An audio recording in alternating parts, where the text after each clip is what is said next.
2 weeks ago at CES, AMD showed us their new Ryzen 7 8700G APU. Be with you in a second.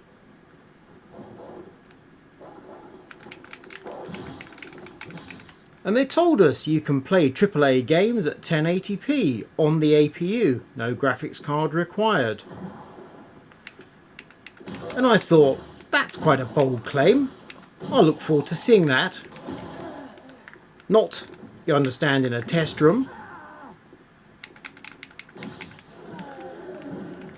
but in my own environment, at home.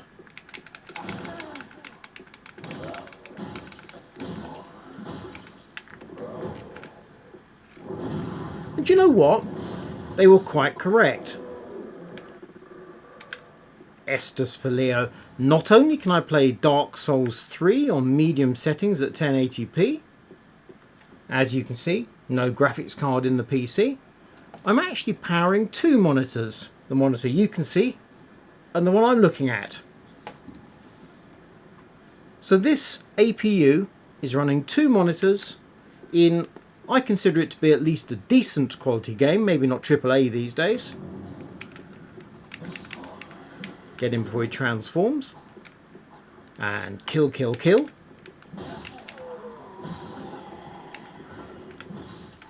And the frame rate, 60 FPS. Right, let's shut this down and I can talk to you and give you my undivided attention.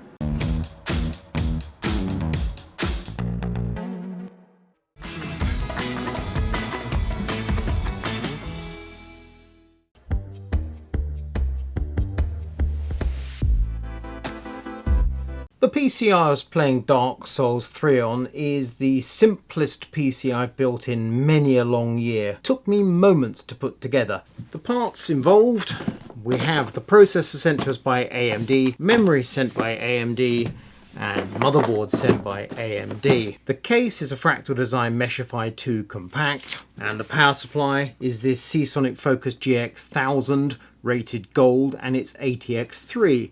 And I can tell you here and I can tell you now that Seasonic was not working hard for a living. The cooler on the processor is an AMD Wraith, so it is the boxed cooler that is supplied with the CPU. As you can see in the main compartment, there's very little to see. A motherboard assembly, obviously no graphics card, a small air cooler.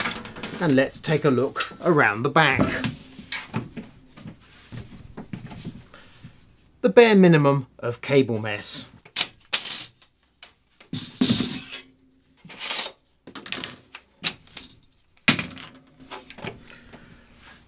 We have the stock case fans that come with the Fractal.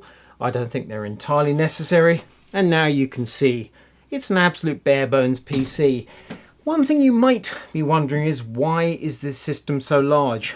The motherboard supplied by AMD is this MSI B650 Gaming Plus Wi-Fi, and it's an ATX board. Costs around £150.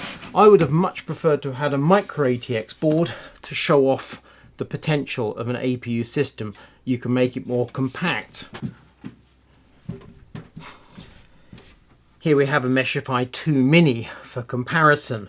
Why not save yourself a couple of inches on the height and a few litres on volume? In an ideal world, I'd like this system to be mini ITX, but that costs. I've looked around and I can find a couple of motherboards that are socket AM5. Of course, that means they support DDR5.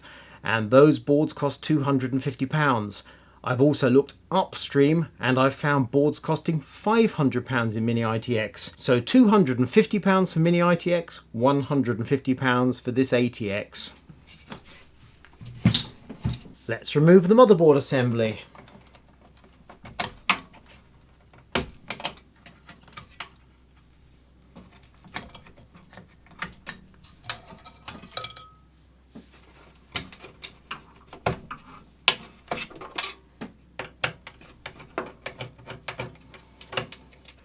Eight screws out.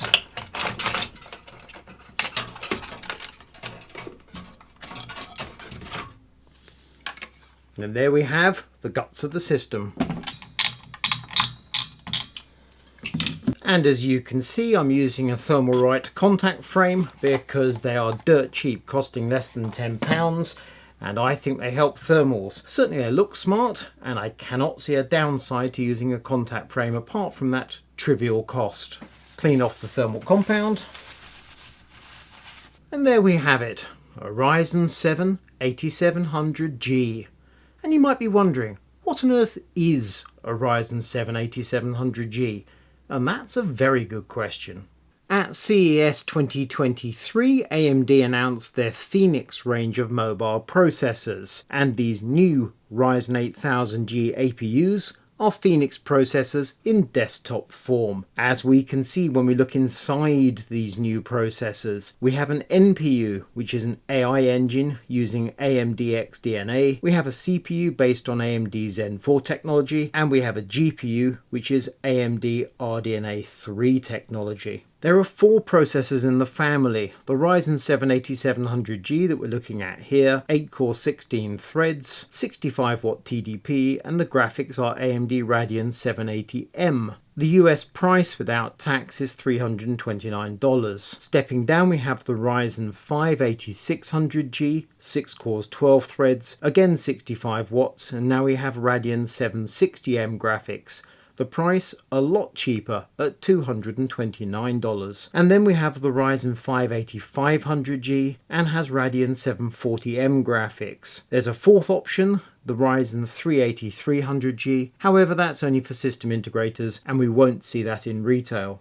This table from the reviewer's guide breaks down the technologies further, so we can see for the Ryzen 7 8700G and the Ryzen 5 8600G the spec of the graphics. We can also see when we look down at the Ryzen 5 8500G, this part does not have the Ryzen AI NPU engine, and neither does the Ryzen 3. You can also see how the cores are arranged. The top 2 parts are both pure Zen 4 on 4nm. The Ryzen 5 8500G is a combination 2 Zen 4 cores and 4 baby Zen 4C cores. The Ryzen 3 8300G has 1 Zen 4 core and 3 Zen 4Cs. Moving further to the right, we can see PCI Express Gen 4 support. On the top 2 parts, it's full support for a full-fat graphics card. The bottom 2 parts have restricted PCI Express support. AMD then makes claims about how the integrated graphics in these APUs can deliver full HD gaming. 60 FPS without a graphics card. Clearly this is on low image quality settings, but that is quite a claim. And that in turn means these parts are cheap. $329 for the Ryzen 7 8700G with Radeon 780M graphics. Alternatively, you buy a budget Core i5-13400F and you add a GeForce 1650 graphics card to get similar performance.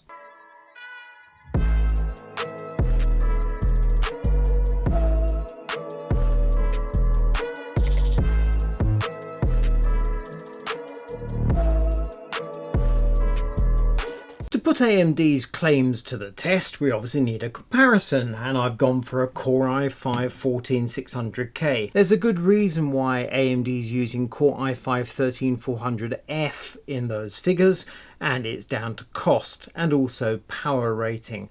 If you put a full fat processor up against an APU which is limited on power, that's a bit nonsensical. However, we don't yet have low power 14th gen processors. I actually have some coming to me very shortly. So what I've done is I've taken the i5-14600K, which typically operates at just over 150 watts under full load. It's a brilliant processor, did very well in my recent review when I was looking at some Gigabyte motherboards. In fact, I think this very Gigabyte motherboard. The processor for this test I've restricted. I've let it boost to 95 watts and then pull back to 65 after but a few seconds.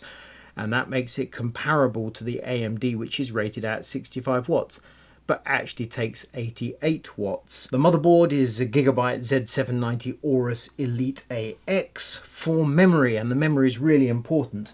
For the AMD setup, we were sent by AMD this Trident Z5 Neo RGB, which is Expo rather than XMP, and rated at 6400 mega transfers, 32 gigabytes dual channel. This kit on the Intel setup is very similar. Trident Z5, it's rated at 6800, but I've restricted it to 6400, and that is an XMP profile. I've used the AMD Wraith cooler, which comes with the processor, with the APU in the box. For the Intel, I'm using this RM1 cooler I had on the shelf. It's actually far better than it looks, has a solid copper core. I haven't mentioned SSDs so far, M.2 NVMe in both cases, and they are fast Sabrent Rocket 4 Plus, so Gen 4. Also, you will note I'm using a Thermalright contact frame in both instances. On low power processors, it's not necessary, it's really for higher power, but I like them, they work well, and we are keeping the playing field just as level as possible. And let's look at some benchmarks, starting with pure CPU tests. Cinebench R23 multi-core. As we can see, really high power processors are up in the 35 and 40,000 territory. Our two CPUs are way down the chart. Our Ryzen 7 8700G scoring about 17,700, while the restricted power Core i5 14600K scored just over 17,000. When it comes to power consumption, these two CPUs are drawing next to nothing. Our Core i5 is restricted to a mere 65 watts. The Ryzen 7 8700G on a nominal 65 watts actually pulls 88 watts under load. 7-zip benchmark is much like Cinebench. The restricted power Core i5 14600K close to the bottom of the chart, just above it, the Ryzen 7 8700G. AIDA64 memory bandwidth. Traditionally Intel does well in this test, and obviously the faster the memory, the higher the bandwidth. The Ryzen 7 8700G with the DDR5 6400 does quite well in this test. However, it is bested by the Core i5 13600K operating on the same memory. As we can see, the Ryzen 7 8700G performs in much the same way as the other AMD processors. Read is good and write is very good. And then we move on to gaming. Borderlands 3 in DirectX 11 mode, and we're operating at 1080p. At the top of the chart we have the Core i5 14600K with an add-in Radeon RX 6500 XT 4GB. That's a £150 graphics card. On the medium preset we're averaging 94 FPS. The Ryzen 7 8700G with the same graphics card, also on medium, only manages 76 FPS. If we up the setting to the badass preset, the Core i5 14600K with the Radeon graphics card manages 44. Interestingly, the next entry in this chart is the Ryzen 7 8700G running on the APU graphics. At medium preset it manages 39 FPS. Below that we have the Ryzen 7 APU with the add-in graphics on badass running at 33 FPS. After that we have the Ryzen 7 APU with the integrated graphics on the higher setting at 24 FPS. At the very bottom of the chart you can see what happens to Intel when you take out the graphics card and run the integrated UHD Graphics 770. It does function, but the scores are terrible. Marvel's Guardians of the Galaxy. The integrated graphics won't operate in this game, so both of the tests are run with the add-in graphics card.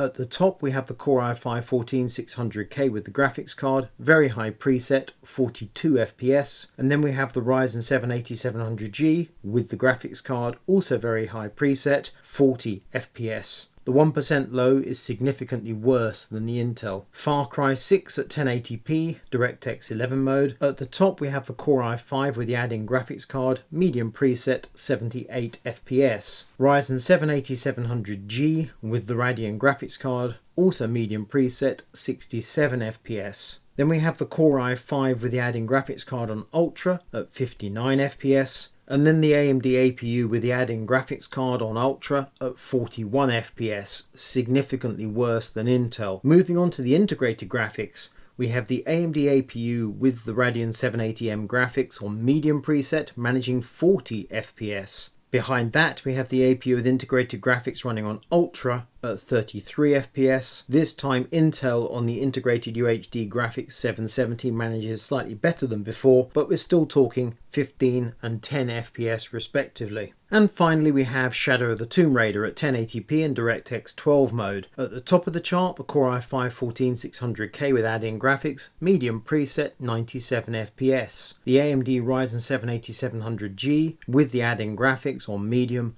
90 FPS. Stepping up to highest preset, Intel at 72 FPS and the AMD at 62 FPS. And then we move on to the integrated graphics. Ryzen 7 8700G with a 780M graphics on medium, 38 FPS. Bump up the setting to highest preset, 33 FPS. Once again, Intel with the UHD graphics 770 trails behind on 16 and 13 FPS respectively.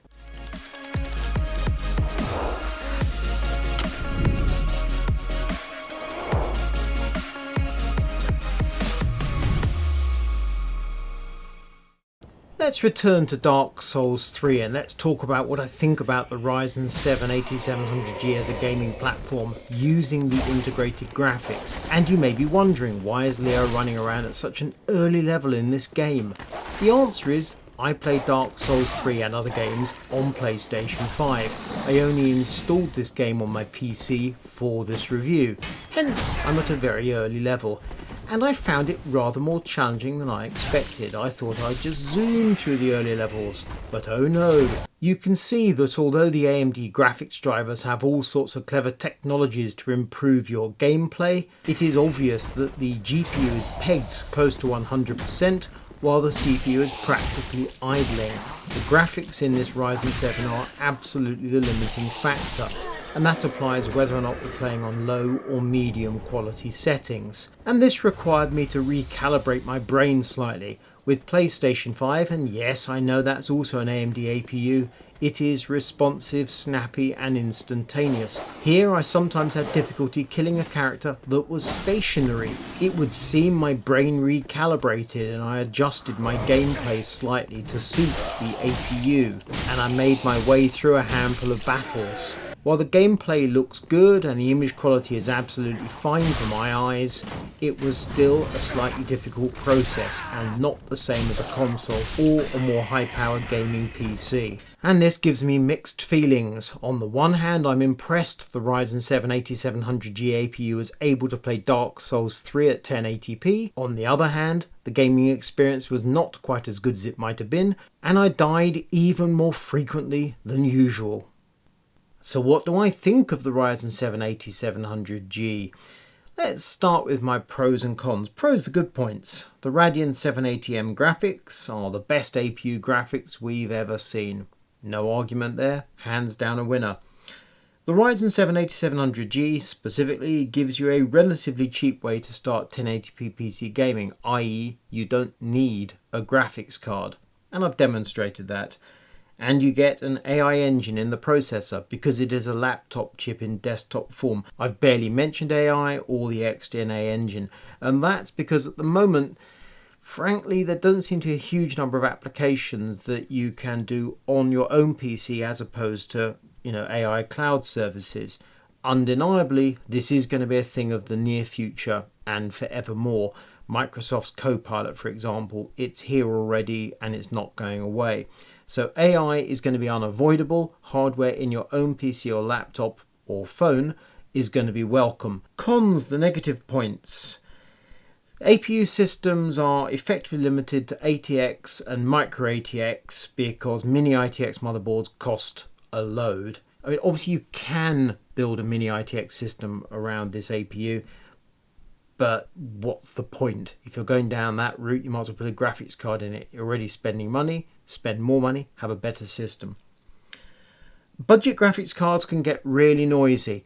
It's something I'd almost forgotten. The £150 RX 6500 XT I was using, when it was howling away, it made a racket because, of course, the cooler is a cheap piece of hardware.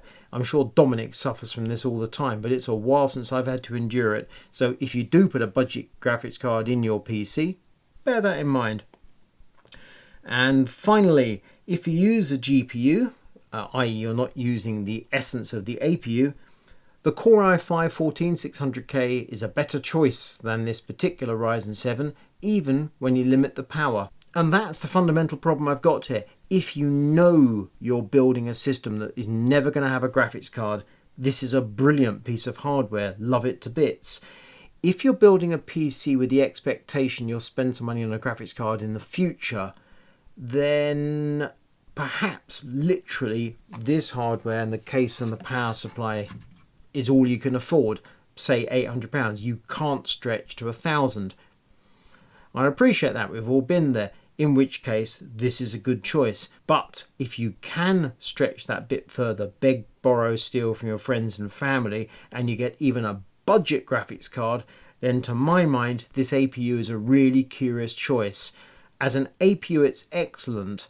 As a CPU it's not that brilliant, and that makes it a really niche product for people who are going to game on the integrated graphics. The 780M GPU, it's really good. Frankly, it's overpowered for regular desktop use. It is a budget gaming chip within a CPU. So while I'm impressed by it, it's also relatively hard to recommend. I'm gonna say it's worth buying, but it's only worth buying for certain people.